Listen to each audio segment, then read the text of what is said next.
Dans le fonctionnement du Parlement, que recouvrent concrètement les travaux en commission? Les travaux en commission regroupent un certain nombre d'activités dans le cadre de l'examen d'un projet de loi. Il s'agit notamment de l'appropriation du projet de loi, de l'audition des acteurs et de l'audition du gouvernement, qui comprend un certain nombre de sous-activités au cours de l'audition du gouvernement. Et comment se déroulent de manière générale ces travaux-là depuis l'examen d'un projet de loi ou d'un texte jusqu'à l'adoption de ses conclusions? Les travaux en commission, d'une manière générale, sans tenir compte des spécificités de certains projets de texte, dont la procédure d'examen est particulière. Quand nous prenons la procédure de droit commun, la procédure ordinaire, alors nous avons d'abord l'appropriation du projet de texte dont est saisie la commission. Que la commission soit saisie pour avis ou dans le fond, il y a une séance d'appropriation au cours de laquelle les députés membres de la commission essayent de comprendre le contenu, c'est-à-dire la lettre et l'esprit du projet de loi. Ils peuvent se faire accompagner par des experts avertis des questions qui sont appelées à être régies par le projet de texte.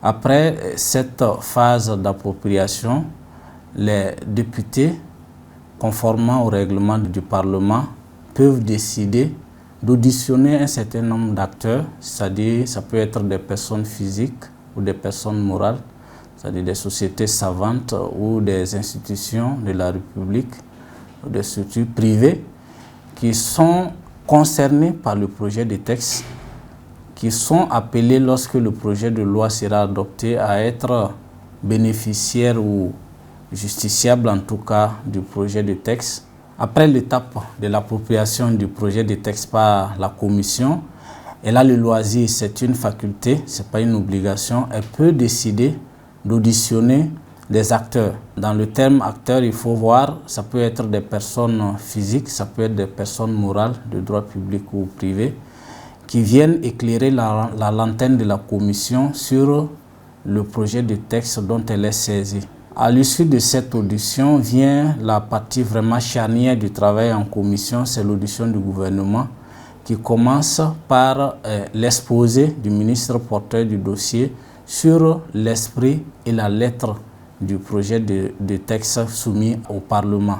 À l'issue de cet exposé, alors s'engage ce qu'on appelle le débat général, au cours duquel, d'abord au regard de l'ordonnancement juridique existant, les députés se demandent, ils peuvent demander au gouvernement, est-ce que le projet de texte qui est soumis au Parlement, lorsqu'il sera adopté, est-ce qu'il ne sera pas en conflit avec des lois en vigueur, c'est-à-dire est-ce que le projet de texte va s'insérer dans l'ordonnancement juridique sans conflit avec l'existant. Ensuite, les députés vont interroger la logique, la cohérence d'ensemble du projet de texte dans la forme, est-ce que tout est en règle, avant d'interroger également la pertinence, est-ce que selon le contexte qui peut être économique, politique, social, est-ce que c'est le moment indiqué pour insérer de nouvelles mesures législatives dans notre ordonnancement juridique, avant que véritablement les députés n'entament l'examen du projet de texte article par article en apportant des amendements qui peuvent consister en des ajouts de dispositions, en des reformulations des dispositions soumises par le gouvernement et aussi en des suppressions des dispositions lorsqu'ils estiment que pour une raison ou une autre, une disposition n'est pas opportune. À l'issue de cette étape, généralement, les députés suspendent les travaux et reviennent plus tard pour adopter le rapport de la commission, qui est ce document-là par lequel les députés présentent à la séance plénière de l'Assemblée l'ensemble du travail qu'ils ont conduit durant la période qui leur a été accordée pour l'examen du projet de texte. Quelle est donc l'importance des travaux en commission dans le processus d'élaboration et d'adoption de la loi?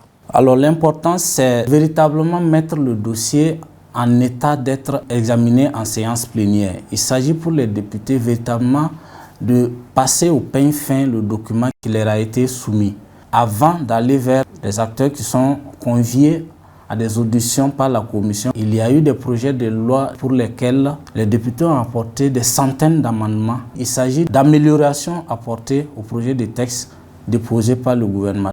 À vous écouter DG, il y a beaucoup de discussions qui se mènent entre les députés et les personnes auditionnées. Comment est-ce que ces débats se mènent et comment ils parviennent à un consensus? Dans les travaux en commission, c'est le consensus qui est recherché. Il est très rare d'aller jusqu'au vote pour la prise de décision. Pour les acteurs, généralement, il n'y a pas de vote, il n'y a pas de prise de décision qui s'engage. Ils viennent pour partager leur avis, pour partager leurs contributions à l'amélioration du projet de texte. Mais lorsqu'il s'agit du rapport de la commission ou du texte issu, généralement, les commissaires travaillent à procéder par consensus et conviennent des dispositions qu'il faut adopter dans le texte issu de la commission.